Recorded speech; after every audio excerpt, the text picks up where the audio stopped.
What do you cry, O a fruit man? Citron, pomegranate, and plum. Then the poet is shifting to the fruit man. So you can see the next person, the fruit man. The poet is speaking to the fruit man. What do you cry, O a fruit man? The poet is asking the fruit man. What is he crying out? What is he shouting out? So the fruit man is screaming out, yelling out, calling out his wares. His items are citron. Citron means citrus fruit, oranges. Okay. Citrus fruits are oranges. So that is what the fruit man is calling out for, oranges. So you might have heard the fruit man, they in the marketplace, they just call out, isn't it? 100 rupees 2 kgs, or maybe 50 rupees 1 kg, like that they keep on calling out for their goods. So here they are selling fruits. The fruit man is selling good fruits. So you saw one color orange, pomegranate, the color of pomegranate red, isn't it? And plum, again a red color. So again 3 colors you have seen over here: citron, pomegranate, and plum. So color visualization you are getting totally over here. You are getting the sides of the colors. You get the idea. You can see the fruits right in front of you when it is said. The bells, whatever is mentioned over here, totally you can see right in front of you. That is what the poetic effect is, right, on the readers. So this is the specialty of her style of writing, Sarojini Naidu's style of writing the poem. So she is asking the fruit men what they are crying out, what they are shouting out: citron, pomegranate, and plum. So they are calling out for these 3 fruits. Plums you have seen, right? So they are red in color. So you can see all these 3 colors mentioned back again over here. Let us move to the next line of this particular stanza. Then she moves to the musicians. What do you play? So in the marketplace you can see the musicians also in olden days. Today you won't see this, right? So in olden days you could see musicians. So then she moves to the musicians and she's asking, what do you play? What music are you playing, musicians? She's asking the musicians. So what music? Sitar. This is same sitar, sitar. Okay, sitar. So what they are playing? Sitar, sarangi, and drum. Okay, so these are the musical instruments mentioned over here: sitar, sarangi, and drum. So all the 3 are musical instruments. Sitar is which is used mainly for Indian classical music. Okay, and sarangi also same thing, as well as drum. So these 3 instruments, 3 musical instruments. You have the picture of it on the right hand side. Okay, you have the sitar, you have the sarangi. Okay, you have the sitar, you have the sarangi. Drum is not shown in the picture. So these 2 items are there in the picture. You can see it.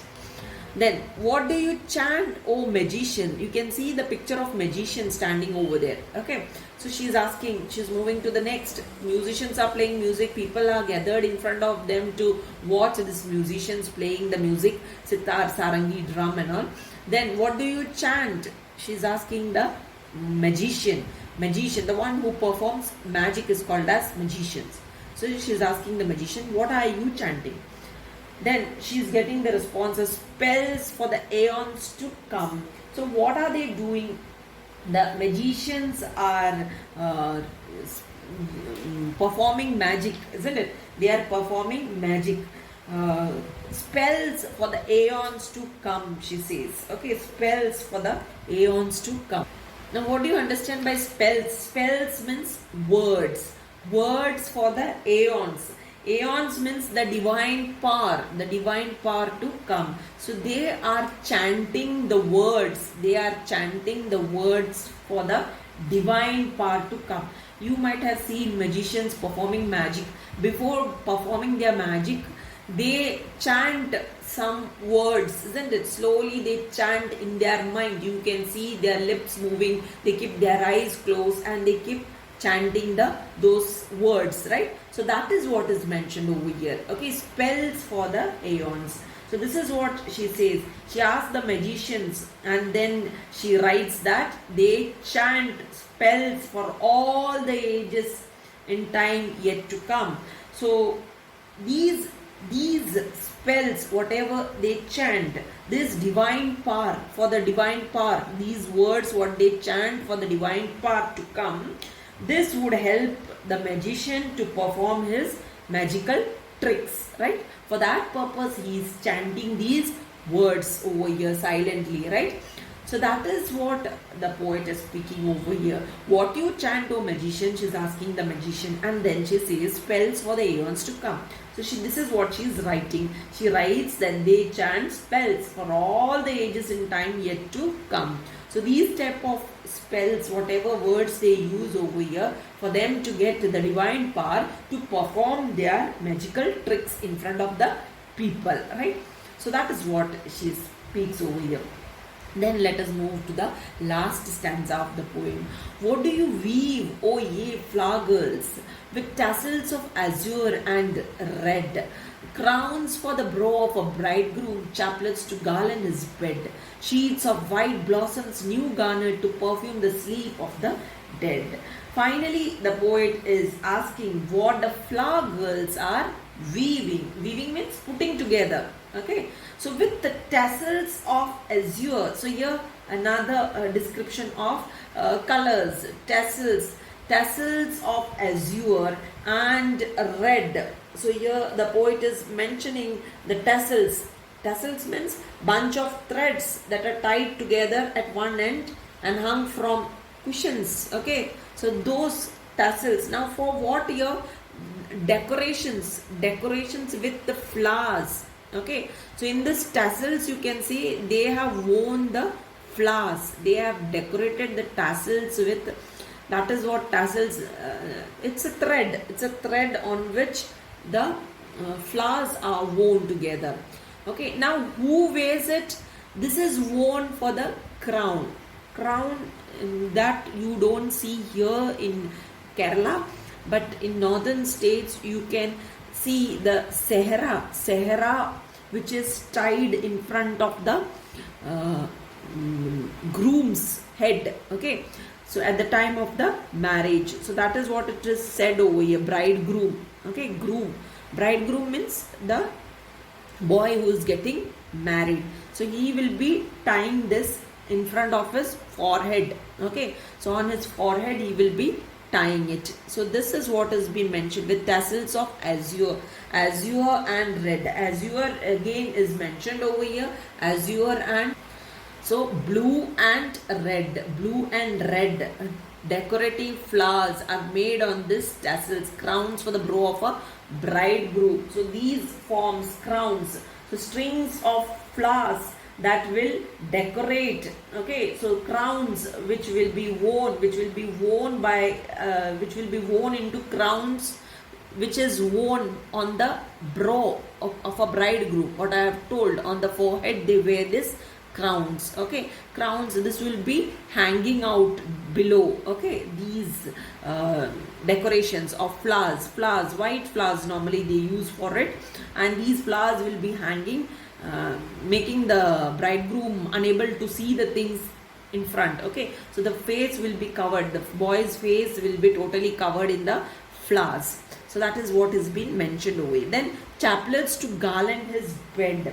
Then the flowers are, then strings of flowers that will decorate the bed. Which bed? After marriage, after getting married, their bed which they are going to use for that day, isn't it? For that night, isn't it? So that bed, chaplets to garland his bed. So chaplets, strings of flowers are made over here, worn by these young girls, flower girls. They are weaving these flowers. Okay, chaplets they are making over here to decorate the newly married couple's bed. Okay, that is what has been mentioned over here.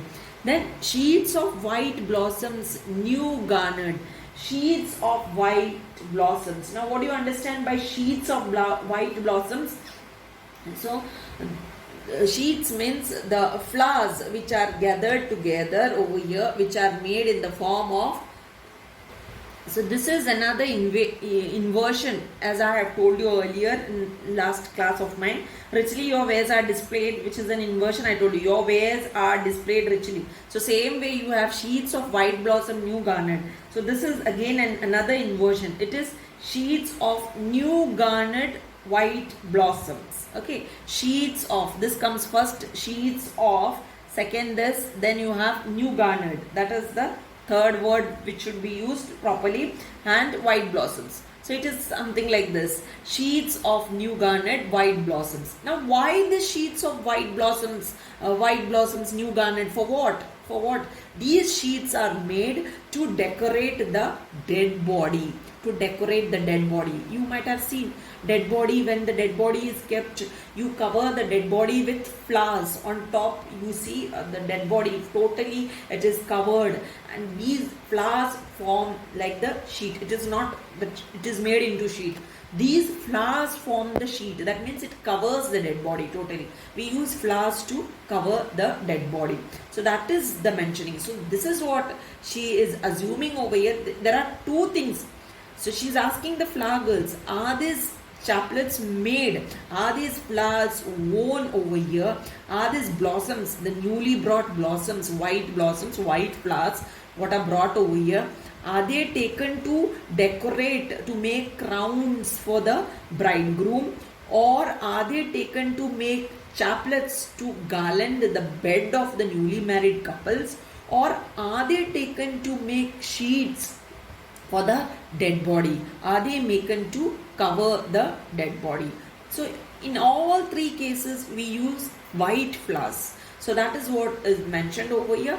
So white flowers. So every way she has focused about white flowers. Here the thread used to weave these flowers, azure and red. Okay, tassels. So thread used to weave this flowers is being mentioned, these two colors. Okay, otherwise white flowers totally in this particular stanza she is mentioning the white flowers. Okay, so she is asking in three cases, which case, for what? To perfume the sleep of the dead. So to perfume, to make it smell good. Okay, so worn into sheet at the funeral time for the dead body, to lend perfume to the final sleep of life. That is what has been mentioned over, sleep of the dead, final sleep of life. This is the final sleep of life. After this, this person will be buried, isn't it? You won't be seeing this person totally. So that is the final sleep. Final sleep means the final sleep of life, means death, isn't it? The last rituals done at the time of the funeral. So that is what has been mentioned. Okay, so here in this poem you have already seen the poet has this particular poem. In this particular poem the poet describes the various stalls in the bazaars of Hyderabad, which clearly state the cultural and social life of India. So all these things, whatever you have seen in these lines, is stating the cultural and the social life of India. Then I will show you the poetic devices in this particular poem. Let us have a look at those things, and then inversion I have already told you. Here also one inversion I had shown you right now, and there are only two inversions in this particular poem. Let us move to the other poetic devices in this poem. Sarojini Naidu's poems, we don't have much poetic devices, but still we'll see this alliteration you have here. Alliteration you have in this particular line. Okay, girdles of gold, G. Okay, the alliteration, ALLITERATION, alliteration. So this is repetition of the consonant G. Repetition of this consonant G. Okay. Then you have frail as a dragonfly's wing. Frail, F. Repetition of this. Okay, frail as the dragonfly's wings. So this is alliteration you have. Then repetition of conjunction you have. See, repetition of conjunction. Saffron and lentil and rice. Okay, saffron and lentil and rice. So that is a rhythm. So there you have the repetition of conjunction and repeated and. Okay, this is called as polysyndeton. Polysyndeton. POLYSYNDETON. Okay. Then you have the simile given over here.